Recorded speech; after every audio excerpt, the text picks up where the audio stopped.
Simultaneous equilibrium. Simultaneous equilibrium అంటే ఏంటి?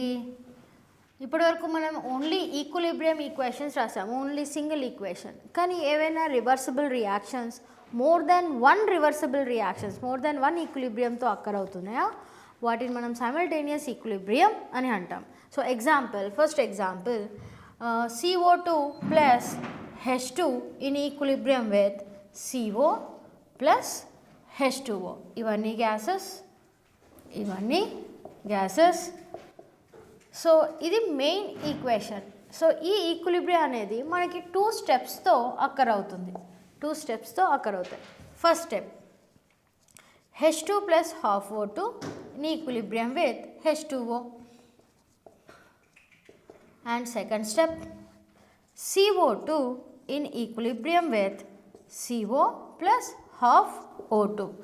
ఇది సెకండ్ స్టెప్. సో పైన ఈక్వేషన్, నెట్ ఈక్వేషన్ రావాలి అని అంటే ఈ టూ ఈక్విలిబ్రియంస్ వాడాలి. సో ఈ రెండింటిని యాడ్ చేయాలా, మనం సబ్ట్రాక్ట్ చేయాలా?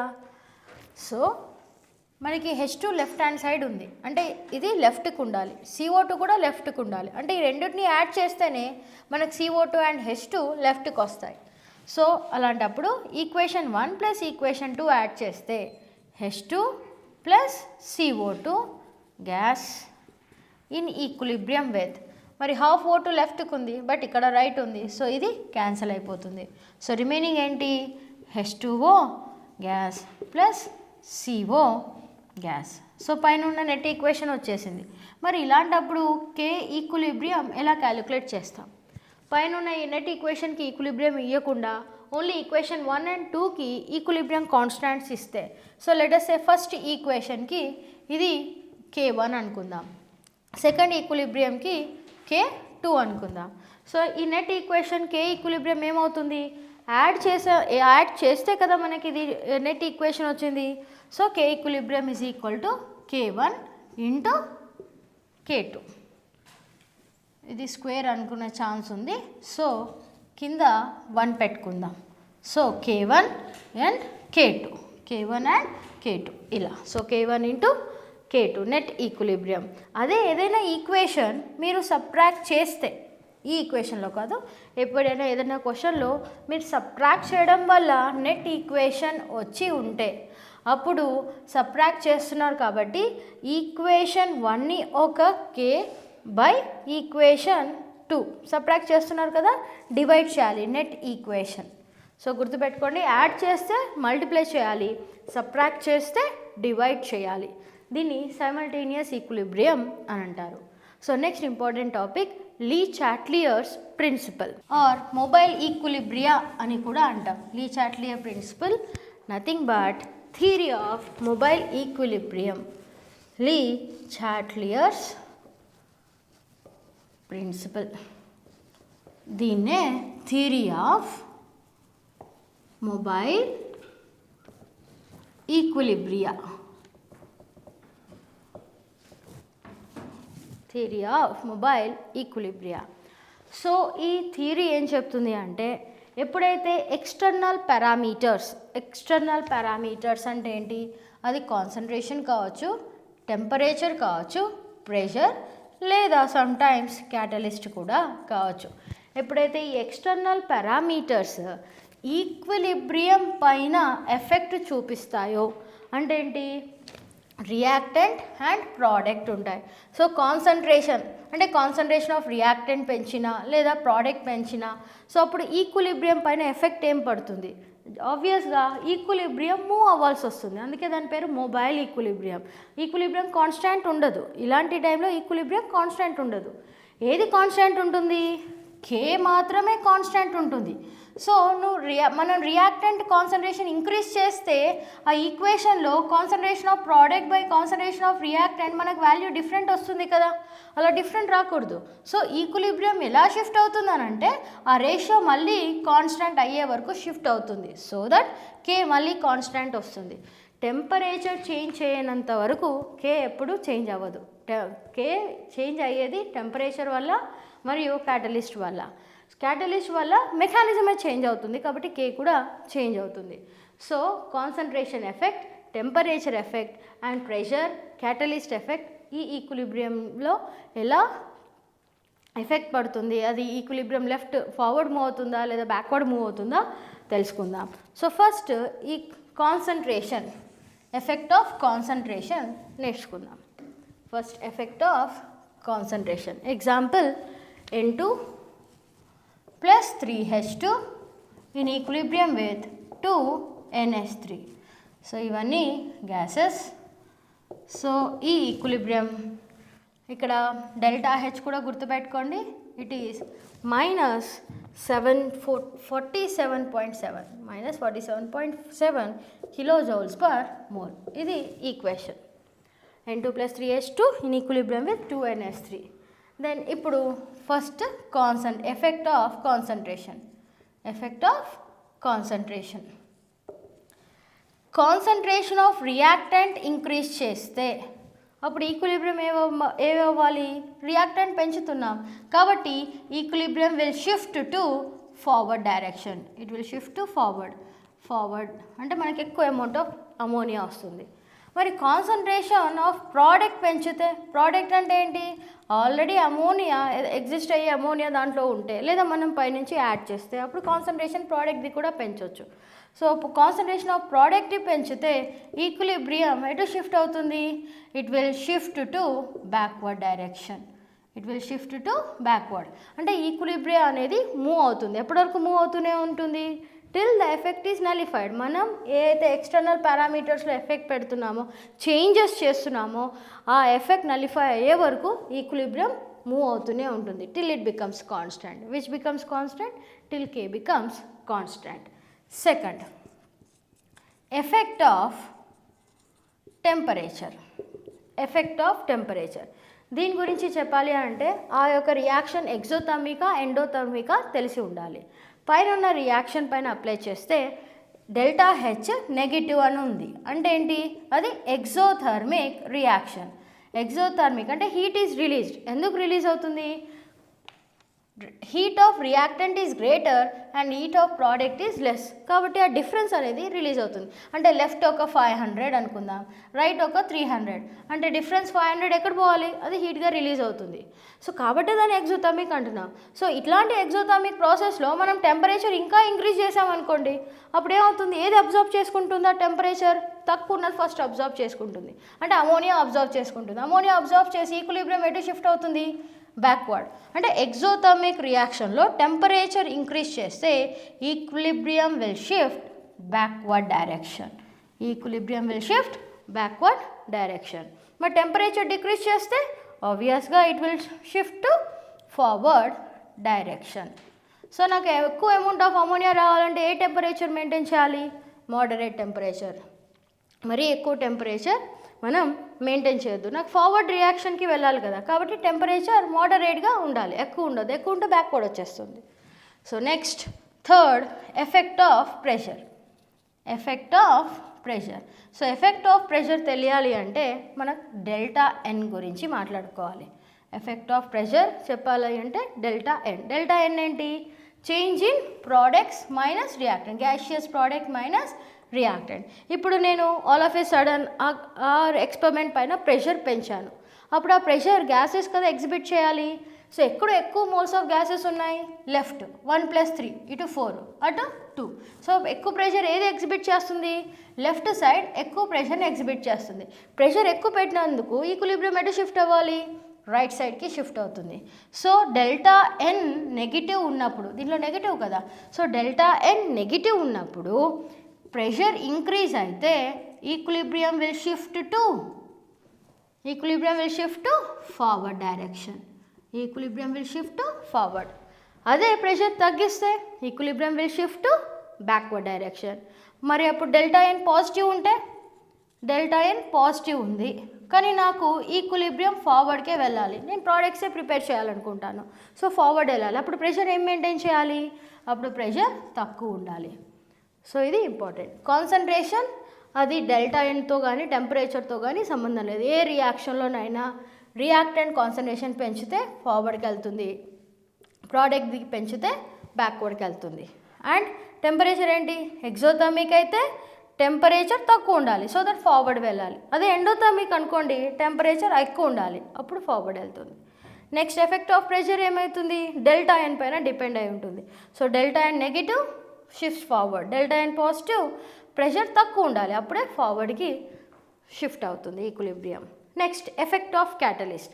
ఎఫెక్ట్ ఆఫ్ క్యాటలిస్ట్ అనేది ఈక్విలిబ్రియంలో ఎటువంటి చేంజ్ ఉండదు, షిఫ్టింగ్ ఫార్వర్డ్ ఆర్ బ్యాక్వర్డ్ అనేటువంటి చేంజ్ ఉండదు. కాకపోతే ఆ ఈక్విలిబ్రియం ఫాస్ట్గా అటైన్ అయ్యే ఛాన్స్ ఉంటుంది.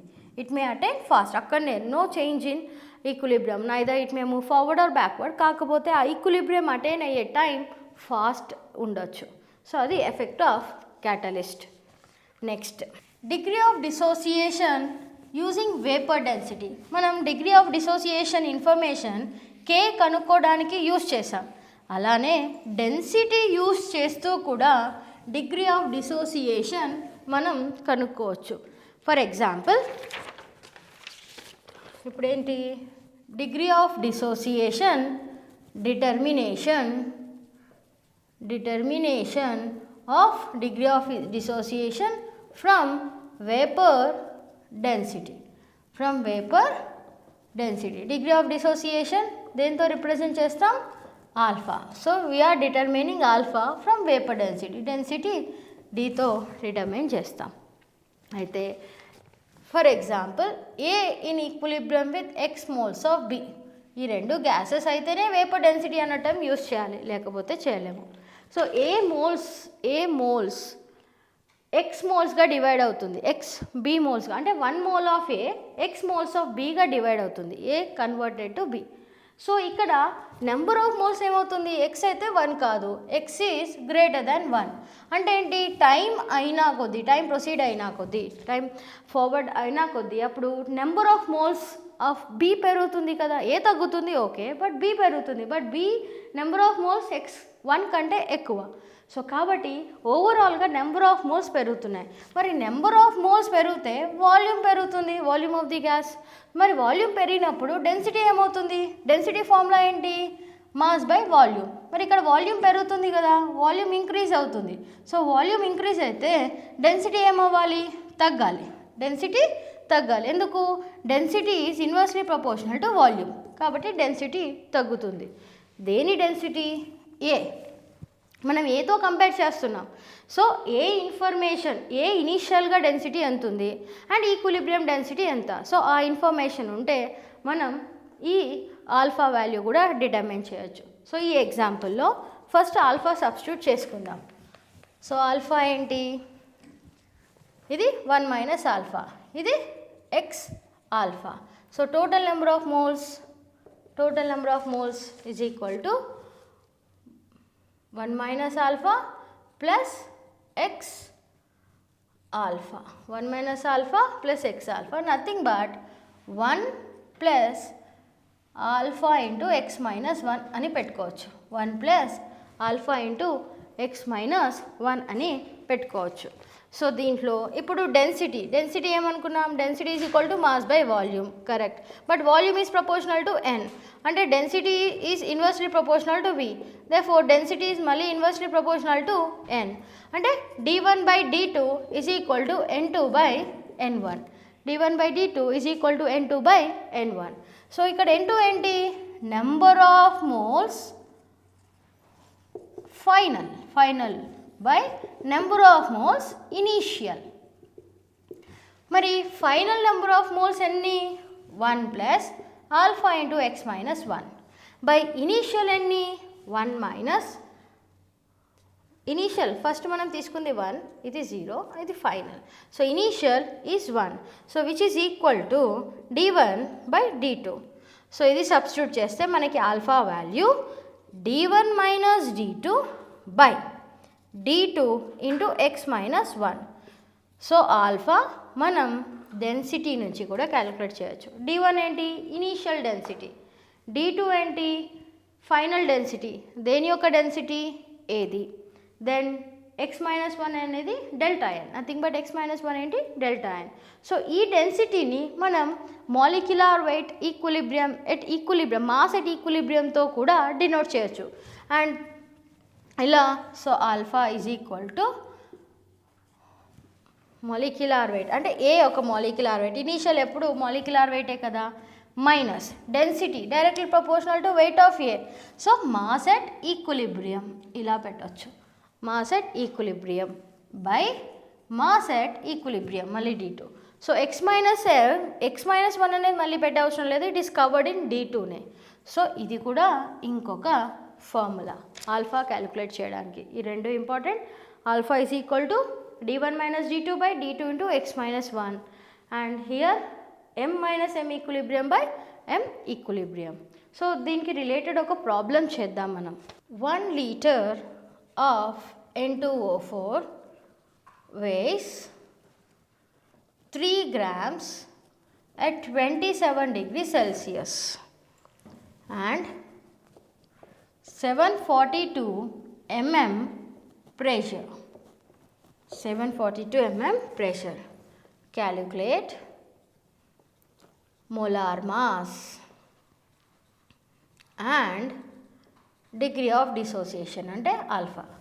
molar mass and degree of dissociation. So ఈ రెండు క్యాలిక్యులేట్ చేయాలి. సో ఫస్ట్ ఏంటి, ఈక్వేషన్ రాసుకుందాం. N2O4 ఏమిగా డిసోసియేట్ అవుతుంది, 2 moles of NO2. So at equilibrium ఇది 1 మైనస్ ఆల్ఫా అయితే ఇది 2 alpha. So total number of moles ఎంత, 1 plus alpha. So alpha value మనకు తెలియదు కదా, వెయిట్ ఒకటే తెలుసు, వెయిట్ తెలుసు, N2O4 మాలిక్యులర్ వెయిట్ తెలుసు. సో ఈక్విలిబ్రియం దగ్గర so using ideal gas equation PV is equal to nRT substitute చేస్తే nothing but W by mRT substitute చేస్తే మనం మాలిక్ వెయిట్ ఎట్ ఈక్విలిబ్రియం కనుక్కోవచ్చు. So using what formula, WRT by PV. So W ఎంత, 3 grams అని ఇచ్చారు. R 0.0821 into temperature already ఉంది information 27, కానీ కెల్విన్లో తీసుకోవాలి అప్పుడు. So 3 into 0.0821 into 300 into pressure 742 mm కింద వేయాలి. బట్ ఆర్ వాల్యూ మనం ఇచ్చింది లీటర్ అట్మాస్ఫియర్. సో అట్మాస్ఫియర్లో కన్వర్ట్ చేసుకోవాలి అనుకుంటే 760 by 742 this one into volume ఎంత, 1 లీటర్. సో ఇదంతా సబ్స్టిట్యూట్ చేస్తే మనకు వచ్చే ఈక్విలిబ్రియం వెయిట్ 75.68. ఇది ఏం వెయిట్, ఈక్విలిబ్రియం. కానీ మాలిక్యులర్ వెయిట్ ఏంటి యాక్చువల్గా, N2O4 ఫార్ములా నుంచి క్యాలిక్యులేట్ చేయొచ్చు.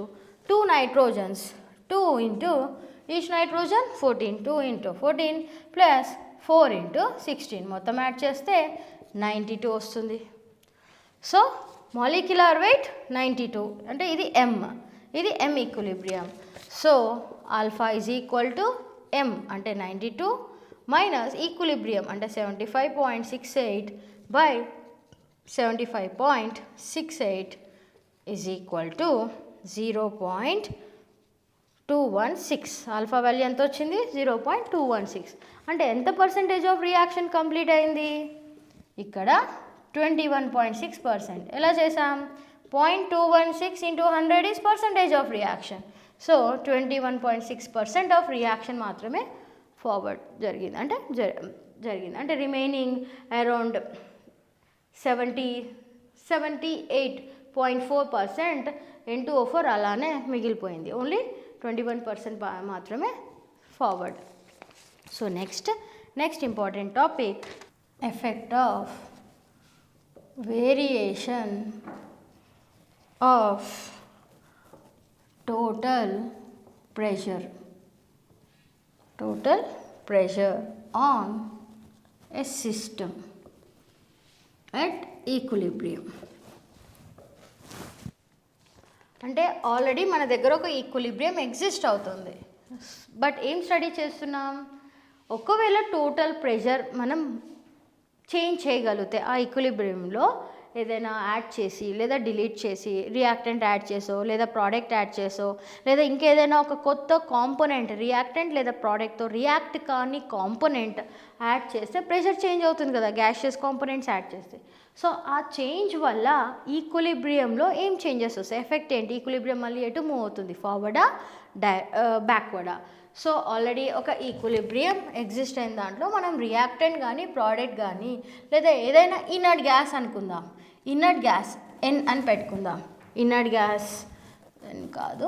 So let us see some D అనే గ్యాస్ ఒకవేళ వీటిపైన యాడ్ చేస్తే what is the effect on equilibrium? So first one, by adding reactant gas or product gas. But important enti, keeping volume constant. So keeping volume constant. So ee process lo equilibrium దగ్గర మనం ఏం add చేస్తున్నాం? Reactant or product. అంటే ఈ రెండు already గ్యాస్లో exist అవుతున్నాయి, మనం ఏదైనా ఎక్స్ట్రా యాడ్ చేస్తున్నాం. కండిషన్ ఏంటి? Volume constant. సో ఒకవేళ గ్యాస్ యాడ్ చేయకపోతే, రియాక్టెంట్ ఇంకా ప్రోడక్ట్ మనం పెంచకపోతే కేపీ ఈక్వేషన్ ఏమని రాస్తాం? KP is equal to KN into total pressure by total number of moles power delta n. ఇక్కడ మనం రియాక్టెంట్ యాడ్ చేసినాం అనుకుందాం. సో రియాక్టెంట్ యాడ్ చేస్తే ఈక్విలిబ్రియం ఎటు షిఫ్ట్ అవ్వాలి? ప్రోడక్ట్. కానీ ఇక్కడ ఈ ఈక్వేషన్లో చేంజ్ ఏమొస్తుంది? మనం రియాక్టెంట్ యాడ్ చేసినా ప్రోడక్ట్ యాడ్ చేసినా ఇక్కడ రేషియో కేఎన్ రేషియో అంటే అంతే ఉంది కదా. KN is not affected. KN ఎక్కడ చేంజ్ అవ్వట్లే కాబట్టి కేపీ కూడా కాన్స్టెంట్ ఉండేది. So no effect on KN కాబట్టి KP constant. So next, by adding inert gas అంటే ఏంటి? Some example, helium. అసలు సంబంధం లేదు, ఆర్తో రియాక్ట్ అవ్వదు హీలియం, పీతో రియాక్ట్ అవ్వదు. సో అలాంటి ఒక గ్యాస్ని మనం ఇంట్రడ్యూస్ చేసాం అంటే ఆ గ్యాస్ ఇంట్రడ్యూస్ చేసిన దానివల్ల ఏమవుతుంది? నెంబర్ ఆఫ్ మోల్స్ పెరుగుతుంది. సో సేమ్ ఈ పైన ఉన్న ఈక్వేషన్లో మనం ఎన్ పెంచుతున్నాం అండ్ ప్రెషర్ ఏమవుతుంది? Number of moles of gas పెరిగితే పీ కూడా పెరుగుతుంది. ఎక్కడ? At constant temperature. At constant volume. Constant volume దగ్గర ఈ ఎక్స్పెరిమెంట్ చేస్తున్నాం. సో ఈ హీలియం యాడ్ చేసాం, ఎన్ పెరిగింది, పీ పెరిగింది కాబట్టి రేషియో ఏమైంది? కాన్స్టాంట్ ఉంది. సో మళ్ళీ ఇక్కడ కేఎన్ పైన ఎఫెక్ట్ లేదు. మరి కేఎన్ ఎఫెక్ట్ కాకపోతే కేపీ కూడా ఎఫెక్ట్ లేదు. So even inert gas add చేసిన ఇక్కడ కాన్స్టాంట్ వాల్యూమ్ దగ్గర ఎఫెక్ట్ పడటం లేదు. When you change concentration of reactant and product or you add any other inert gas, then at constant volume there is no effect on equilibrium position because Kn kuda effect ledu kabatti. So third, keeping pressure constant. Keeping pressure constant. Em add chestunnam? Keeping pressure constant, we are adding inert gas. ఒక inert gas add చేస్తున్నాం, చాలా important, ఇది effect ఉంటుంది కాబట్టి. So ఒక inert gas pressure constant maintain చేస్తూ add చేస్తున్నాం. So ఇక్కడ ప్రాబ్లం ఏంటి? Same KP is equal to KN into total pressure by total number of moles whole to the power of delta n. ఈ ఈక్వేషన్లో inert gas add చేయడం వల్ల ఎన్ పెంచుతున్నాం కానీ పీ ఏమైంది? పీలో చేంజ్ లేదు. కాన్స్టెంట్ ప్రెషర్ అని చెప్పాం కదా, no effect in the P. మరి అప్పుడు ఎన్ వాల్యూ ఒకటే చేంజ్ అవుతే మనకి రేషియో చేంజ్ అవుతుంది. ఈ రేషియో చేంజ్ అవుతే మనకి ఈక్వేషన్ ఈక్వేట్ అవ్వదు. సో అప్పుడు ఏమవుతుంది? కేపీ మాత్రం చేంజ్ కాకూడదు. ఎందుకు? టెంపరేచర్ చేంజ్ చేయట్లే. టెంపరేచర్ కాన్స్టాంట్గా ఉన్నంతసేపు కేపీ అప్పుడు కాన్స్టాంటే. సో ఈ ఎలా అడ్జస్ట్ అవుతుంది? కేఎన్ అడ్జస్ట్ అవుతుంది. సో కేఎన్ వాల్యూలో చేంజ్ వస్తుంది. సో ఎప్పుడైతే ఇనర్ట్ గ్యాస్ ఎట్ కాన్స్టాంట్ ప్రెషర్లో యాడ్ చేస్తామో డెల్టా ఎన్ పైన డిపెండ్ అవుతుంది. ఒకవేళ డెల్టా ఎన్ పాజిటివ్ అయితే డినామినేటర్ ఇంక్రీజ్ చేస్తున్నాం అంటే రేషియో ఏమైంది? తగ్గుతుంది. రేషియో తగ్గితే ఇది పెరగాలి. పీటీ బై ఎన్ వాల్యూ మనకి తగ్గుతుంది. సో ఇది తగ్గితే ఎఫెక్ట్ నలిఫై చేయడానికి కేఎన్ పెరగాలి. కేఎన్ పెరగాలి అంటే ఈక్విలిబ్రియం ఎటు షిఫ్ట్ అవ్వాలి? Equilibrium should shift to forward direction. అంటే ఈ ఇనర్ట్ గ్యాస్ వల్ల ఈక్విలిబ్రియం ఫార్వర్డ్కి వెళ్తుంది. నెక్స్ట్, డెల్టా ఎన్ నెగిటివ్ ఉంటే అప్పుడు ఏమవుతుంది, ఈ వాల్యూ నెగిటివ్ కదా, సో ఈ రేషియో పెరుగుతుంది, PT/N రేషియో పెరుగుతుంది. ఈ రేషియో పెరిగితే KN ఏమవ్వాలి, తగ్గాలి. అప్పుడు equilibrium should shift to backward direction. It should shift to backward direction. So ఇలా మనం ఎఫెక్ట్ ఆన్ టోటల్ ప్రెషర్ అనే సిస్టమ్ కూడా గుర్తుపెట్టుకోవాలి. So next reaction quotient and equilibrium constant గురించి చూద్దాం. రియాక్షన్ కోషంట్ దేంతో రిప్రజెంట్ చేస్తాం, Q. రియాక్షన్ కోషంట్ అంటే మీనింగ్ ఏంటి, సేమ్ ఈక్విలిబ్రియం ప్రాసెస్లో ఎక్స్పెరిమెంట్ స్టార్ట్ చేసినప్పుడు ఈక్విలిబ్రియం అటైన్ అయినా లేదా ఆ క్రాస్ అయినా కానీ ఆ రేషియోని, ఆ concentration of B and A రేషియోని reaction quotient అని పిలుస్తాం. అంటే బిఫోర్ అటైనింగ్ ఈక్విలిబ్రియం. ఈ ప్రాసెస్ రివర్సిబులే, బట్ మనం ఏ యాడ్ చేయగానే మనకు ఈక్విలిబ్రియం ఎగ్జిస్ట్ అవ్వదు కదా. సో ఎగ్జాంపుల్, ఈ ఈక్విలిబ్రియం రావాలి అంటే మనకు ఒక 20 minutes టైం పడుతుంది అనుకుందాం. 20 minutes టైం పడుతుంది. సో మీరు 5 minutes తర్వాతనే కాన్సన్ట్రేషన్ ఏ ఎంత ఉంది, బి ఎంత ఉంది అని చెక్ చేశారు. అప్పుడు దాని రేషియో తీసుకుంటే మనకు వచ్చేది ఈక్విలిబ్రియం కాన్స్టెంటా, కాదు, ఈక్విలిబ్రియం రాలేదు కదా. సో అప్పుడు ఆ రేషియో వల్ల మనకు వచ్చేది రియాక్షన్ కోషంట్. సో ఇక్కడ రియాక్షన్ కోషంట్ Kతో తక్కువ ఉందా, ఎక్కువ ఉందా, ఇదేమో రియాక్షన్ కోషంట్, ఇదేమో ఈక్విలిబ్రియం. సో టైం 5 minutesలో రియాక్షన్ కోషంట్ ఏంటి value, let us say some X. మరి K ఈక్విలిబ్రియం ఏముంటుంది, గ్రేటర్ దాన్ Xఏ ఉంటుంది. ఎందుకు, 20 minutes తర్వాత మనకి B ఇంకా పెరిగింది కదా. సో కాబట్టి ఏ ఈక్విలిబ్రియంలోనైతే Q వాల్యూ K ఈక్విలిబ్రియంతో తక్కువ ఉంటుందో, అప్పుడు ఆ రియాక్షన్ ఫార్వర్డ్ డైరెక్షన్లోనే అక్కర్ అవుతుంది. ఏ రియాక్షన్లో అయితే Q ఈక్విలిబ్రియం వాల్యూ ఎక్కువ ఉంటుందో K ఈక్విలిబ్రియంతో పోలిస్తే, అప్పుడు అది బ్యాక్వర్డ్ డైరెక్షన్లో అక్కర్ అవుతాయి. దెన్ ఎప్పుడైతే Q equal to K equilibrium అంటామో అప్పుడు అది ఈక్విలిబ్రియం అంటే రివర్సిబుల్ ఈక్విలిబ్రియం దగ్గర ఉన్నట్టు. రియాక్షన్ ఈజ్ అట్ ఈక్విలిబ్రియం అంటాం. అంటే రెండు ఈక్వల్ ఉన్నాయి కదా. నెక్స్ట్ ఇవి రెండు యూజ్ చేసి మనం ఆ రియాక్షన్ యొక్క గిబ్స్ ఫ్రీ ఎనర్జీ క్యాలిక్యులేట్ చేయొచ్చు.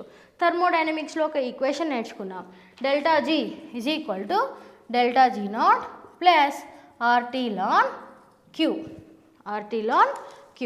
కానీ ఎట్ ఈక్విలిబ్రియం ΔG వాల్యూ ఏమని నేర్చుకున్నాం, 0.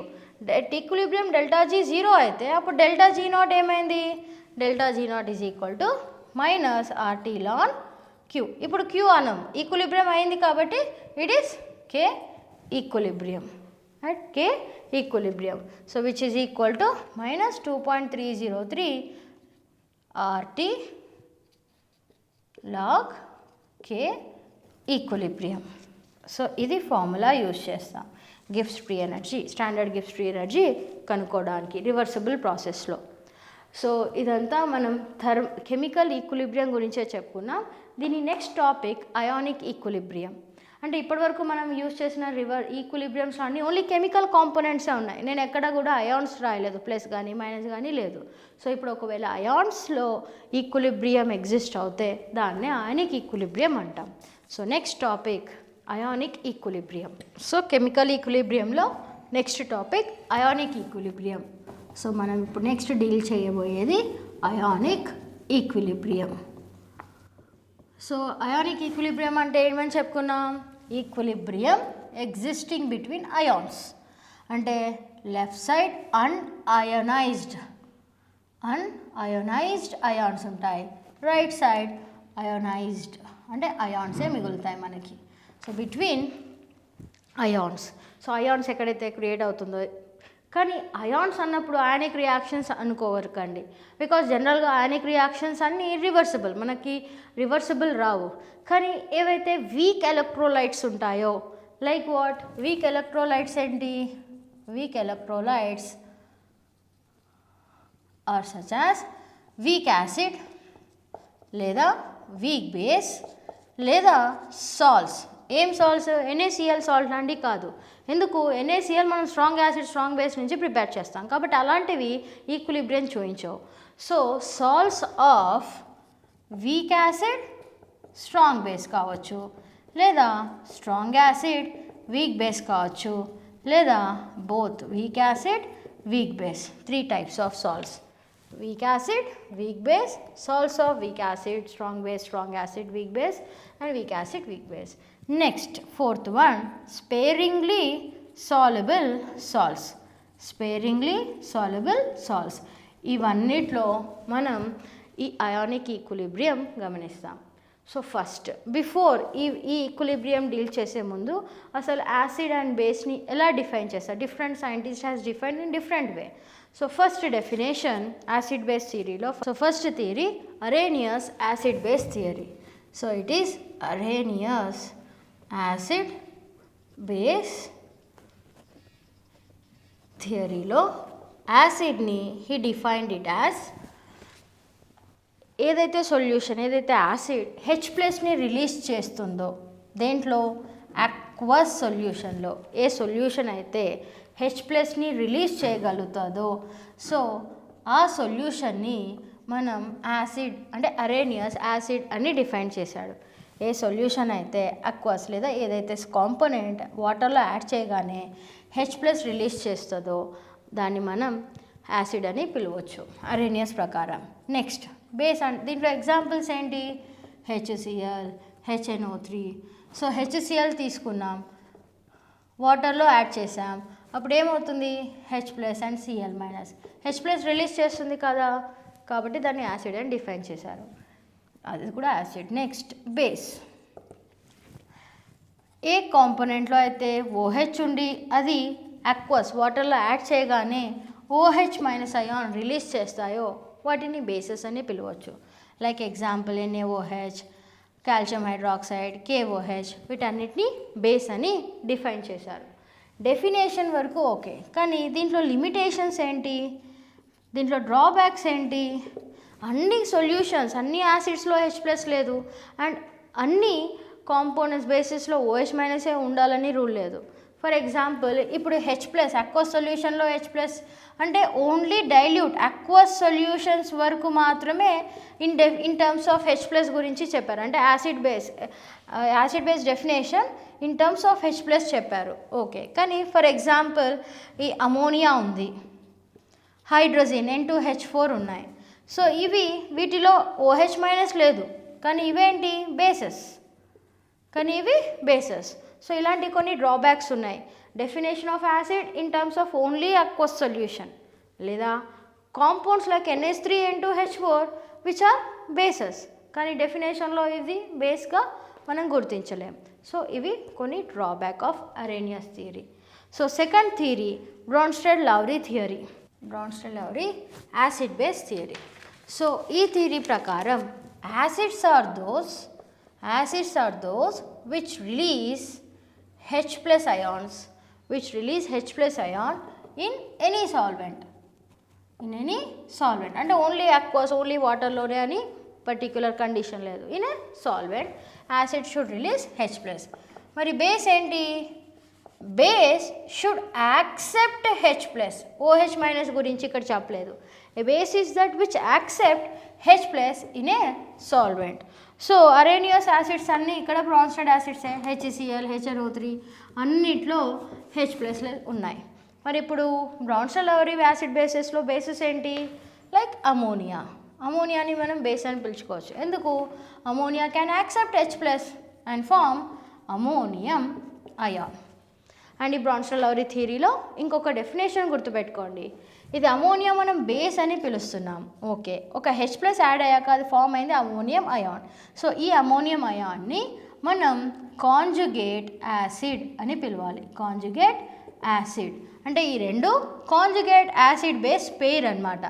ఏవైతే 2 కాంపోనెంట్స్ ఓన్లీ H+ తేడాతో ఉంటాయో వాటిని మనం conjugate acid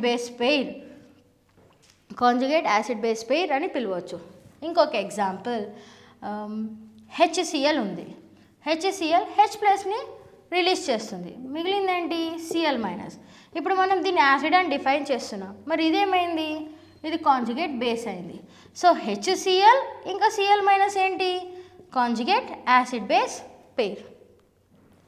H2SO4 H plus release చేస్తుంది ప్లస్ HSO4 మైనస్.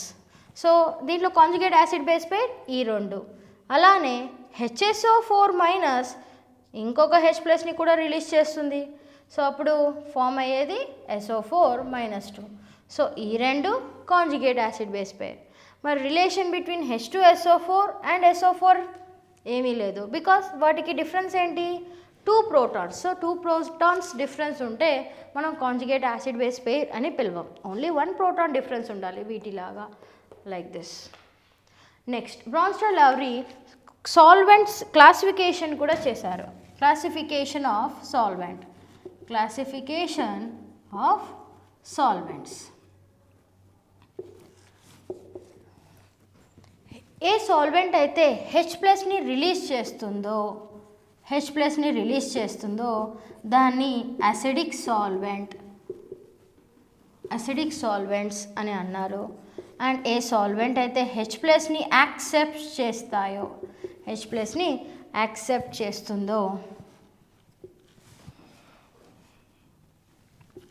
చేస్తుందో అది బేసిక్ సాల్వెంట్. ఎగ్జాంపుల్ అసిడిక్లో HCl, H2SO4, అసిటిక్ యాసిడ్ ఇవన్నీ. మరి బేసిక్లో అమోనియా, ఇథిలీన్ డయమైన్ అంటే CH2, NH2, ఇథిలీన్ డయమైన్ ఇవన్నీ basic solvent. Next third one amphiprotic solvents. Amphi అంటే బోత్.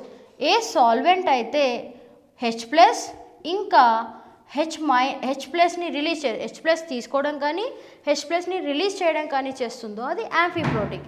ఎగ్జాంపుల్ వాటర్ ఇంకా ఆల్కహాల్. వాటర్ ఏంటి, H ప్లస్ని డొనేట్ చేస్తే OH మైనస్ మిగులుతుంది, లేదా H ప్లస్ని యాక్సెప్ట్ చేస్తే H3O ప్లస్ మిగులుతుంది. సో వాటర్ అనేది యాంఫీప్రోటిక్ సాల్వెంట్. అలానే ఆల్కహాల్ కూడా H ప్లస్ని రిలీజ్ చేస్తుంది, ఆక్సిజన్లో లోన్ పేరు ఉంది కాబట్టి H ప్లస్ని యాక్సెప్ట్ కూడా చేసుకుంటుంది. ఇది amphiprotic solvent. Last aprotic solvent. ఈ ఏప్రోటిక్ సాల్వెంట్ అంటే ఏంటి, ఏ అంటే వితౌట్, ప్రోటిక్ అంటే ప్రోటాన్ లేని సాల్వెంట్స్. ఎగ్జాంపుల్ బెంజీన్ C6H6 ఫార్ములాలో హైడ్రోజన్స్ ఉన్నాయి కానీ అది రిలీజ్ చేయదు. సో అలాంటి సాల్వెంట్స్ని మనం ఏప్రోటిక్ సాల్వెంట్ అంటాం. ఇంకో ఎగ్జాంపుల్ టాలిన్. ఏప్రోటిక్ సాల్వెంట్లో ఉన్న ఇంకో ఎగ్జాంపుల్ టాలిన్. జనరల్గా non polar solvents aprotic solvent కిందికి వస్తుంది. సో ఫస్ట్ రెండు ప్రోటిక్ అని చెప్పుకోవచ్చు. సో ప్రోటిక్లో 2 టైప్స్, అసిడిక్, బేసిక్. యాంఫోప్రోటిక్లో ఎగ్జాంపుల్స్ వాటర్, ఆల్కహాల్. ఏప్రోటిక్లో organic solvents like benzene, toluene, cyclohexane ఇలాంటివన్నీ ఏప్రోటిక్ సాల్వెంట్స్. సో మరి బ్రాన్స్టర్-లవ్రీ థియరీలో డ్రాబ్యాక్ ఏంటి, చాలా చిన్న డ్రాబ్యాక్స్. లైక్ ఏంటి, ఫర్ ఎగ్జాంపుల్ ఆయన డెఫినేషన్ యాసిడ్ కానీ బేస్ కానీ in terms of only H plus ఉంది. Definition in terms of only H plus ఉంది. కానీ కొన్ని మాలిక్యూల్స్, కాంపౌండ్స్ లైక్ ఏంటి BF3 లూయిస్ యాసిడ్గా పనిచేస్తుంది కానీ దానిలో H ప్లస్ లేదు. అలానే అల్యూమినియం క్లోరైడ్ కూడా లూయిస్ యాసిడ్గా పనిచేస్తుంది but it does not have any H plus. So ఇలాంటి కొన్ని ఎక్సెప్షన్స్ ఉన్నాయి. సో నెక్స్ట్ ఇది కూడా కవర్ అయ్యే example acid base theory, Lewis acid base theory. Next theory Lewis acid base theory. Third theory Lewis acid base theory. So ఈ theory ప్రకారం acid అనేది loan pair of ఎలక్ట్రాన్స్ని accept చేయాలి and base అనేది loan pair of ఎలక్ట్రాన్స్ని donate చేయాలి. అప్పుడైతే మనం దాన్ని Lewis acid base అని పిలవచ్చు. ఎగ్జాంపుల్ ఆఫ్ లూయిస్ యాసిడ్స్ ఏంటి, ఇది యాక్సెప్ట్ చేయాలి అంటే BF3లో ఒక వేకెంట్ ఆర్బిటాల్ ఉంది. సో ఆ వేకెంట్ ఆర్బిటాల్లో అమోనియా లాంటి మాలిక్యూల్స్ వాటిలో ఉన్న లోన్ పేర్ ఆఫ్ ఎలక్ట్రాన్స్ని ఇవ్వగలుగుతుంది. సో వాటి మధ్యలో వచ్చే డేటివ్ బాండ్ అనొచ్చు. సో ఇది యాసిడ్ బేస్ పేర్ అనమాట, లూయిస్ యాసిడ్ బేస్ పేర్. సో ఇలాంటి కొన్ని ఎగ్జాంపుల్స్ మనం లూయిస్ యాసిడ్ బేస్ థియరీలో చెప్పుకోవచ్చు. సో నెక్స్ట్ వన్, ఇప్పుడు డెఫినేషన్ నేర్చుకున్నాం కదా యాసిడ్ బేసెస్ గురించి. ఇప్పుడు అసిడిక్ స్ట్రెంగ్త్ గురించి, అసిడిక్ స్ట్రెంగ్త్ ఎలా క్యాలిక్యులేట్ చేయాలి, ఏది స్ట్రాంగ్ యాసిడ్ ఏది weak acid. So acidic strength గురించి మాట్లాడుకోవాలంటే మనం pH కాన్సెప్ట్ గురించి తెలుసుకోవాలి. Next concept pH concept. pH concept ఇది p⁻⁻h కాదు, ఇది small p base h, small p base h అంతే తప్ప p⁻⁻h అని రాయకూడదు. నెక్స్ట్ pH కాన్సెప్ట్ గురించి కనుక్కున్నది SPL సోరెన్సన్ 1909లో. సో pH అనేది ఏంటి, pH అనేది ఎలా డిఫైన్ చేశారు అంటే it is defined as negative logarithm of, అది negative logarithm of active H plus ion కాబట్టి pH అంటున్నాం. Negative logarithm of active H plus ion present in that aqueous solution. అంటే ఎందుకు ఈ ఫార్ములా, మనం అక్వస్ సొల్యూషన్స్లో H ప్లస్ యొక్క concentration 10⁻14 1 నుంచి 10⁻−14 వరకు వేరీ అవుతుంది. H ప్లస్ యొక్క కాన్సన్ట్రేషన్ 1 నుంచి 10⁻−14 వరకు వేరీ అవుతుంది. కాబట్టి అంటే అంత డైల్యూట్ సొల్యూషన్స్కి మాత్రమే మనం ఈ pH కాన్సెప్ట్ వాడతాం, pH ఫార్ములా వాడుతాం. High concentrated concentration 2 molar 10 molar అలాంటి వాటికి మనం ఈ ఫార్ములా అప్లై చేయకూడదు. This formula is only for dilute aqueous solutions. So ఈ pH, ఫర్ ఎగ్జాంపుల్ వాటర్ ఉంది, వాటర్ యొక్క pH ఏంటి, ఈజీగా అందరం 7 అని చెప్తాం. కరెక్టే, వాటర్ యొక్క pH 7. ఎందుకంటే వాటర్ మాలిక్యూల్ డిసోసియేట్ అవుతే, ఒక 2 moles ఆఫ్ వాటర్ తీసుకుంటే 2 molesకి అన్ని వాటర్ మాలిక్యూల్స్ డిసోసియేట్ అవ్వవు. సో డిసోసియేట్ అయిన H ప్లస్ ఇంకొక వాటర్ మాలిక్యూల్తో జాయిన్ అయ్యి H3O+ ఫామ్ చేసింది, ప్లస్ ఒక OH మైనస్. అంటే వాటర్ డిసోసియేట్ అయితే మనకి ఒక హైడ్రోనియం అయాన్ ప్లస్ ఒక హైడ్రాక్సైడ్ అయాన్ రిలీజ్ అయింది. అయితే దీని కాన్సన్ట్రేషన్ 10⁻⁻7 ఉంది, దీని కాన్సన్ట్రేషన్ 10⁻⁻7. సో పైన ఉన్న ఫార్ములాలో అప్లై చేస్తే మనకి ఏమొస్తుంది, నెగిటివ్ లాగ్ ఆఫ్ 10⁻⁻7. కాబట్టి 7 అని ఆన్సర్ చెప్తాం. సో pH ఆఫ్ వాటర్ 7 అనడం కరెక్టే. ఒకవేళ నేను వాటర్ని హీట్ చేస్తే, ఒకవేళ వాటర్ని మనం బాయిల్ చేస్తే అప్పుడు ఏం అబ్జర్వ్ చేసాము అంటే కాన్సన్ట్రేషన్ ఆఫ్ ఈ H3O+ 10⁻⁻6 అయింది. కాన్సన్ట్రేషన్ ఆఫ్ H3O+ -6 అయింది. అంటే పెరిగిందా తగ్గిందా, పెరిగింది, 10⁻⁻6 అయింది. అప్పుడు pH ఎంత వస్తుంది మనకి, నెగిటివ్ లాగ్ ఆఫ్ 10⁻⁻6 పెడితే 6 వస్తుంది.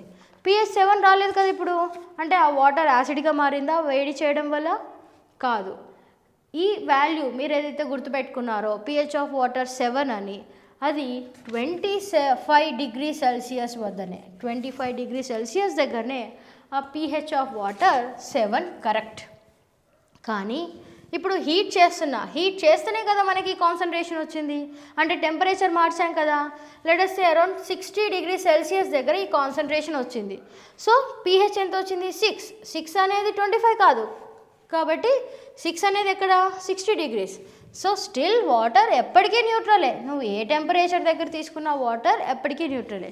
pH 7 ఓన్లీ 25 దగ్గర ఉంటుంది, 6 ఉండొచ్చు, 10 ఉండొచ్చు, 8 ఉండొచ్చు, కాకపోతే టెంపరేచర్ మీద డిపెండెంట్ అయి ఉంటుంది.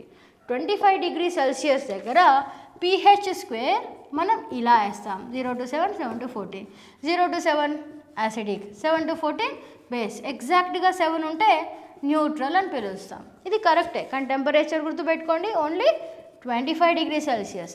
అదే 60 డిగ్రీ సెల్సియస్ దగ్గర నేను ఏ స్కేల్ ప్రిపేర్ చేయొచ్చు, కాన్సన్ట్రేషన్ ఆఫ్ H3O+ ఎంత ఉంది, 10⁻⁻6. మరి కాన్సన్ట్రేషన్ ఆఫ్ H2O ప్లస్ 10⁻⁻6 ఉంటే OH కూడా -6 ఉంటుంది. ఎందుకు? ప్రతి వాటర్ మాలిక్యూల్లో ఒక H ప్లస్ అండ్ ఒక OH మైనసే కదా ఉండేది, ఎక్కువ ఏది ఉండదు. కాబట్టి రెండు ఈక్వల్ ఉంటాయి. pH 6 ఉంటే pOH కూడా 6 ఉంటుంది. కాబట్టి 60 degrees దగ్గర స్కేల్ ఏమవుతుంది? 0 to 6, 6 to 12 అవుతుంది. సో స్కేల్ డిఫరెన్స్ వల్ల మనకి ఆన్సర్ చేంజ్ వచ్చింది. ఇది కూడా న్యూట్రలే. సో 6 దగ్గర న్యూట్రల్ అనమాట. సో జనరల్గా క్వశ్చన్స్ ఎప్పుడు మనం 25 degrees సెల్సియస్ దగ్గరనే చూస్తాం. కాబట్టి మీరు ఇది గుర్తుపెట్టుకోవడం కరెక్టే. కానీ వేడి చేయడం వల్ల కాన్సన్ట్రేషన్ చేంజ్ అయింది కదా, అది యాసిడ్గా మారింది అనుకోవడమే తప్పు. అలా ఎప్పుడు జరగదు. So next, ionic product of water. Ionic వాటర్లో ఏం అయాన్స్ ఉన్నాయి? H ప్లస్ ఇంకా OH మైనస్. వాటి ప్రోడక్ట్. సో మల్టిప్లై చేస్తే దాన్ని వచ్చే ఆన్సర్ ఏంటి? H ప్లస్ ఇంకా OH కాన్సన్ట్రేషన్ వాల్యూ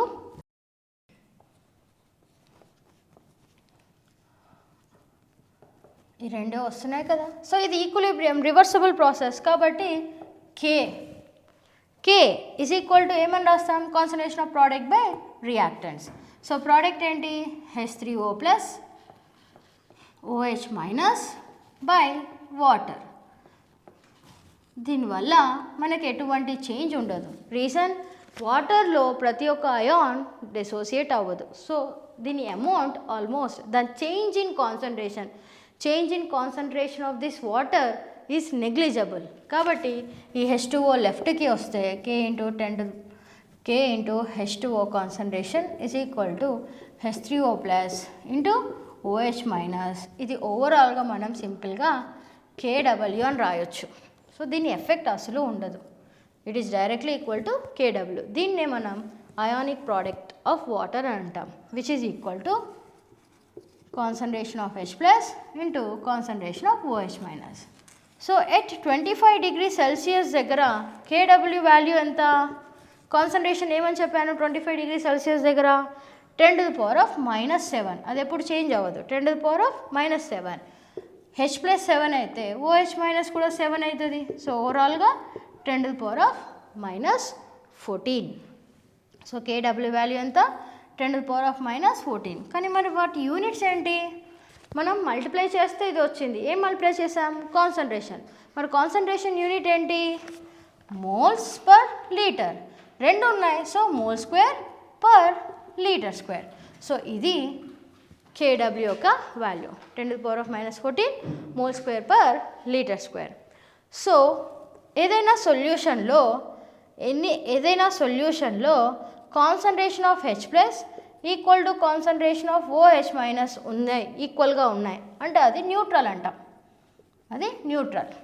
ఏదైనా సొల్యూషన్లో H ప్లస్ కాన్సన్ట్రేషన్ ఎక్కువ ఉంది OH మైనస్ కంటే, అప్పుడు అది అసిడిక్ అవుతుంది.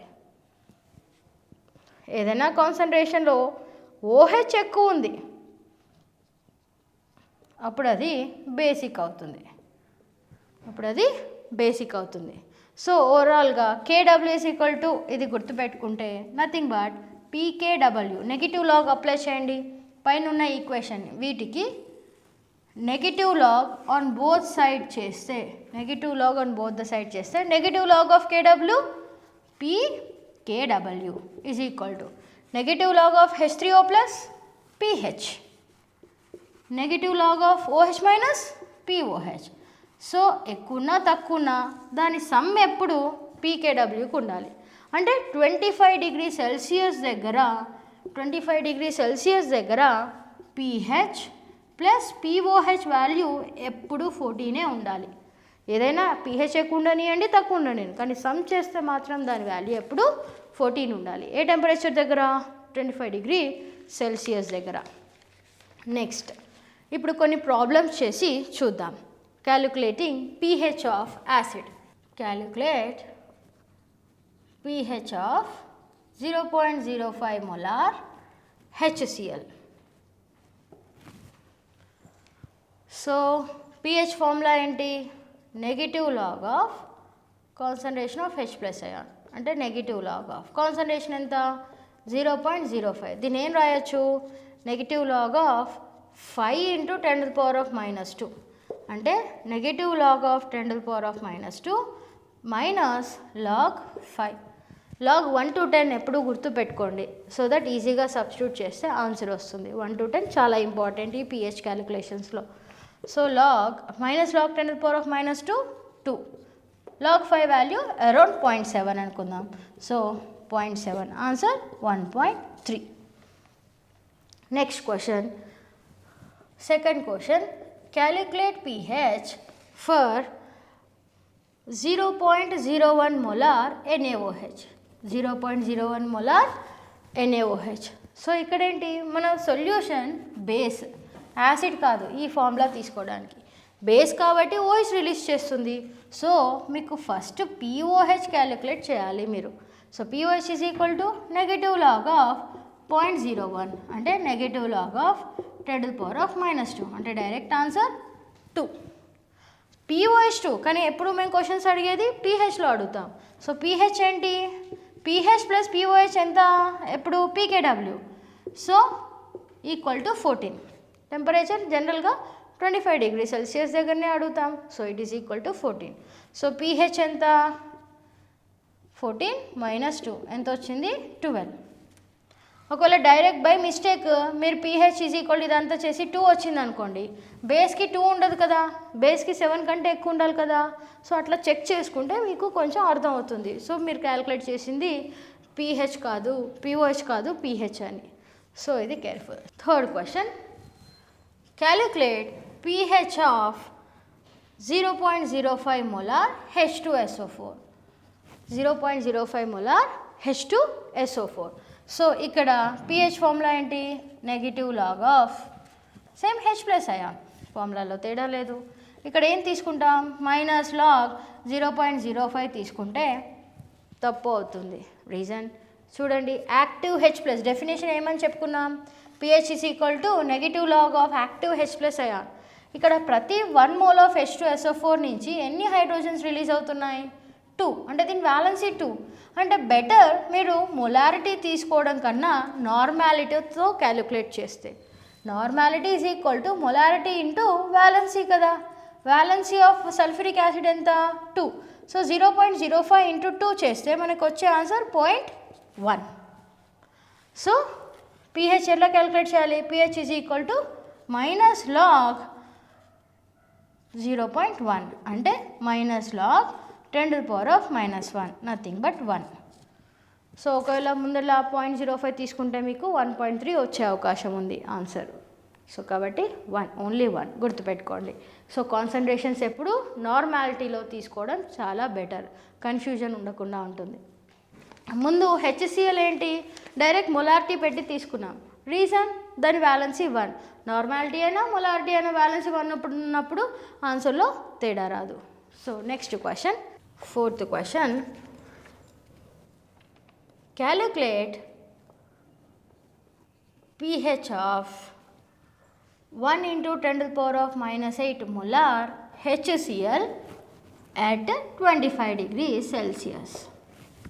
10⁻⁻8 molar HCl, ఇది ఇంపార్టెంట్, గుర్తుపెట్టుకోండి ఎలా చేస్తున్నామో.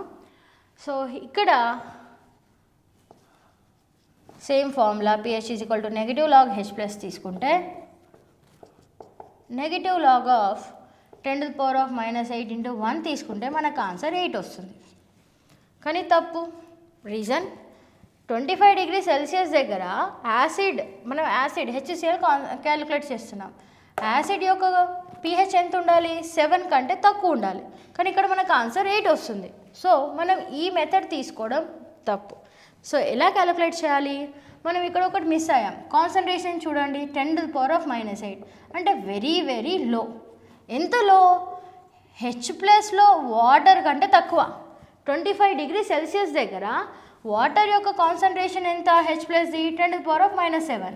అంటే H ప్లస్ ఫ్రమ్ మన HCl ఎంత, 10⁻⁻8. ఏది ఎక్కువ ఉంది, వాటర్ది ఎక్కువ ఉంది. అంటే యాసిడ్తో పోలిస్తే వాటర్ది ఎక్కువ ఉంది కాబట్టి మనం H ప్లస్ టోటల్ తీసుకోవాలి.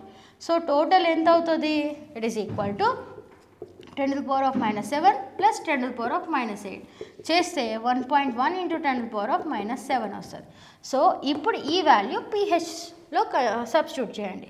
So pH is equal to negative log of 10 to the power of minus 7 into negative log of 1.1. So 7 minus log 1.1. log 1 0. ఒకవేళ అలా అప్రాక్సిమేట్ 0 తీసుకుంటే మీకు ఆన్సర్ మళ్ళీ 7 వస్తుంది, అది తప్పు. So log 1.1 0.041. సో 7 మైనస్ 0.04 అని పెట్టుకుంటే మనకు వచ్చే ఆన్సర్ 6.96. అంటే వెరీ వెరీ డైల్యూట్ యాసిడ్ అనమాట. 7కి కొంచెమే తక్కువ ఉంది, అంటే చాలా వెరీ డైల్యూట్ సొల్యూషన్. సో ఇలా కాన్సన్ట్రేషన్స్ చాలా తక్కువ ఇచ్చినప్పుడు డైరెక్ట్గా పెట్టుకొని సబ్స్టిట్యూట్ చేసి క్యాలిక్యులేట్ చేయకూడదు. ఇలా టోటల్ H ప్లస్ క్యాలిక్యులేట్ చేసి చేయాలి. దీన్నే కామన్ అయాన్ ఎఫెక్ట్ అని అంటాం. ఎందుకు? ఈ H ప్లస్ HClతో కాక మనం వాటర్ది కూడా తీసుకున్నాం. సో దాని ఎఫెక్ట్ వల్లనే కదా మనకు ఆన్సర్ తేడా వచ్చింది. సో ఈ ఎఫెక్ట్నే మనం కామన్ అయాన్ ఎఫెక్ట్ అని అంటాం.